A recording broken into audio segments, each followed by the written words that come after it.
What's the deal, everybody? It's your boy, Buff Ass Jabbar. I'm still dealing with a little shoulder injury, so I'm not really working out like that. But the videos must go on. We got questions to answer. I've been in the comment section, so we finna get to it. All right, what we got? How many reps and sets do you do? And do you do burpees every day?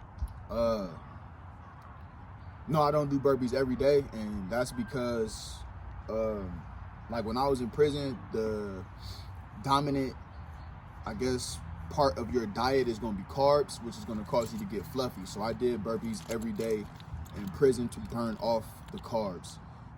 Now I have a lot more control of my diet, so I don't have to do burpees every day. And as far as like reps and sets, I can tell you what I do, but that's not going to be helpful to you unless we're at the same fitness level. You know what I'm saying? So you should always do as much as you can personally. Don't really get too caught up in what everybody else is doing, because you're not going to benefit from something somebody else did.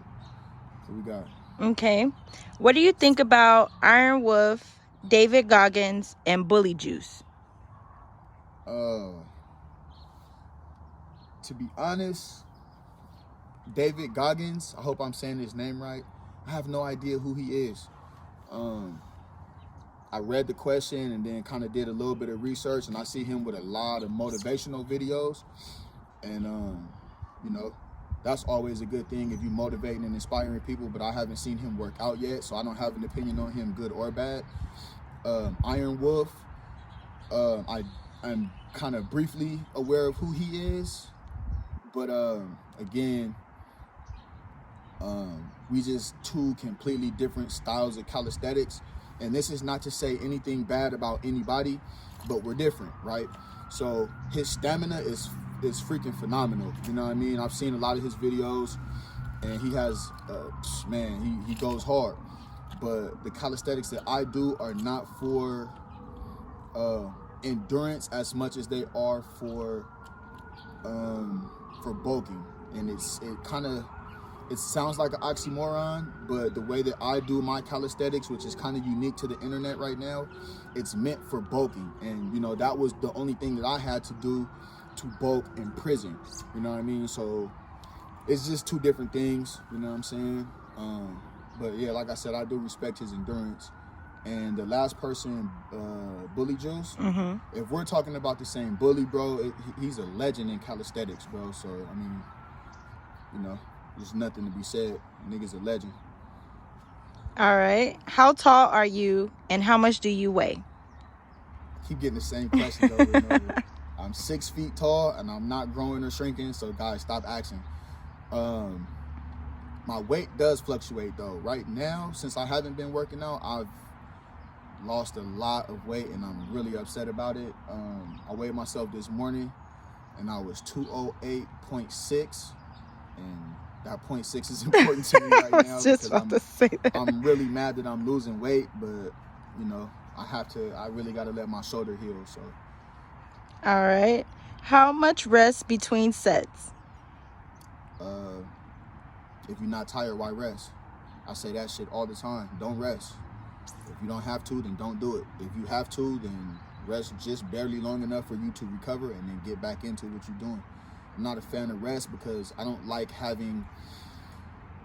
So I'm already strong enough and I have enough muscle endurance to where for me to go to the gym to get a good workout, it's going to take an hour.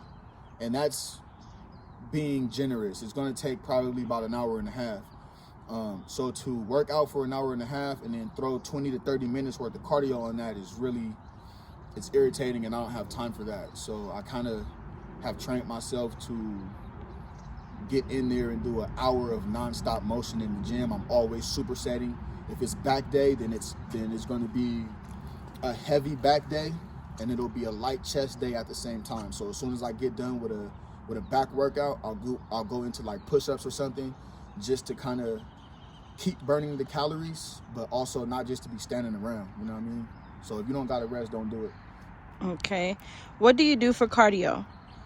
That kind of answered itself right there. Aside from burpees, I specifically do burpee. And then see, this goes back to Iron Wolf also, to give you guys an example of what I mean by how my kind of calisthenics is different from his. So if you see him do burpees, he'll never do more than maybe like 5. I think the most I've seen him do was like 5 push-ups per burpee. And really the minimum that I do is 15. So, you know what I mean? I'm gonna get a lot more muscle building development from my burpees, and he's gonna get a lot more cardio. So for me, like, cardio is just really just going into the gym and banging out non-stop reps and sets for an hour. Or if I decide, hey, this is specifically about cardio, it's gonna be burpees. Okay. Were you tracking your macros in the pen, and how? Nah, bro, to be honest, prison is where I learned how to be a trainer. I trained my first probably 15 people in prison and kind of, you know, learned by trial and error. At the end of the day, we got some phenomenal results, but that's because your dedication to fitness in prison is 10 times greater than it is out here. There's no distractions, no temptations. There's none of that. Oh, I don't feel like going to the gym, I'd rather go hang out. It's none of that. But at that time, I wasn't really into tracking my macros. Only thing I knew for sure is I had to maximize my protein intake, and I had to just eat as much food as possible, bro. I got locked up, I was 165 pounds. When I came home, I was like 220, and it was a nice 220. It wasn't that fluffy, you know what I mean, soft looking 220. I was shredded the fuck up, and I just knew about the protein and then just getting as much carbs. I wasn't really like breaking it down to like 35 grams per meal and all that kind of stuff. And then I was doing a lot of burpees, like I said, because I knew I had to burn off those carbs. But yeah, I didn't have as much control over what I ate in prison, so I didn't even worry about that. Okay. How did you incorporate progression in prison? Oh, that's a good one. Okay, so the way that you get bigger is progressive overload, for everybody who doesn't know already, right? And what progressive overload is, you'll formulate a routine, and then you'll do that routine until you master it, and then you have to increase the workload because your body has already mastered that, and you've probably maxed out the potential that you can get from that workout. So when you ask about progression and how I used to do that, in the gym, obviously, if you bench press 225, how do you incorporate progression? You add weight. It's that simple, you know what I mean? But you can't add weight to your body. You're kind of stuck where you're stuck at. So what you do in prison is you minimize your rest period. So if I'm doing 500 push-ups and it takes me an hour to do 500 push-ups, in 2 weeks, I'm gonna tell myself, hey, look, those same 500 push-ups that took me an hour, I'm gonna do that in 40 minutes. Progression, right? And then after I do it in 40 minutes, I'll do that for probably a week or two, and then I'm gonna tell myself, hey, look, we're gonna get that down to 30 minutes, right? So what you're doing is you're kind of just making it more difficult. Obviously, another way to do progression is to just add repetition. So if you're doing like 200 push-ups a day, next week you might want to do 250, you know what I'm saying? And then work your way up from 250 to 500 or whatever. You can always do weighted calisthenics. I did a lot of that kind of shit in prison. We had water bags, sand bags, book bags, anything that you could just add weight. And supersetting is monstrous. So if I'm gonna do,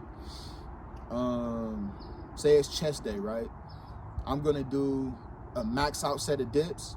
As soon as I get off the dip bar, I'm gonna do a max out set of push-ups. And as soon as I finish doing that max out set of push-ups, then I'll probably do like a push-up static hold for as long as possible, or maybe like some tricep extensions or something like that. But there's ways to do it. Okay, and last question, they want to know about your diet again. Another. My diet. All right, look, I eat what I want, when I want, how I want, as much as I want.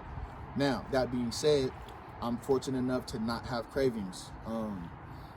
Right now, my diet is, I think I'm eating like 6 ounces of ground beef, like 3 eggs, 3 maybe 4 eggs, and a handful of cheese, a little bit of salsa, and a couple tortillas in the morning for breakfast.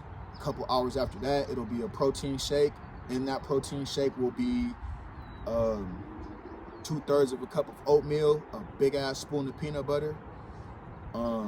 And I always make my protein shakes with milk because milk doesn't really upset my stomach, fortunately. A couple hours after that, it'll be 6 ounces of chicken, maybe 8 ounces because right now I'm gaining. So it'll probably be like 6 to 8 ounces of chicken, a cup of rice, and a cup of green vegetables. Broccoli is my favorite, so it'll usually be broccoli. A couple hours after that, it'll be the same exact meal. A couple hours after that, it'll be the same exact meal. And for dinner, it'll probably be something like 6 to 8 ounces of ground beef, rice, and broccoli. You know what I'm saying? It's simple, and you know, I don't have a lot of food cravings. But when I do have food cravings, I might tell myself, you know, I'm gonna eat a whole freaking pie for dinner today, and that's perfectly fine because, you know, for the next month, my diet's gonna be solid. But as far as like, if you want something that's gonna work for you, if you're not as disciplined, tap in. I'll write you up a workout plan. I'll write you up a diet plan. We can really just make whatever you want to do. We can make it happen, man. Just tap in with me.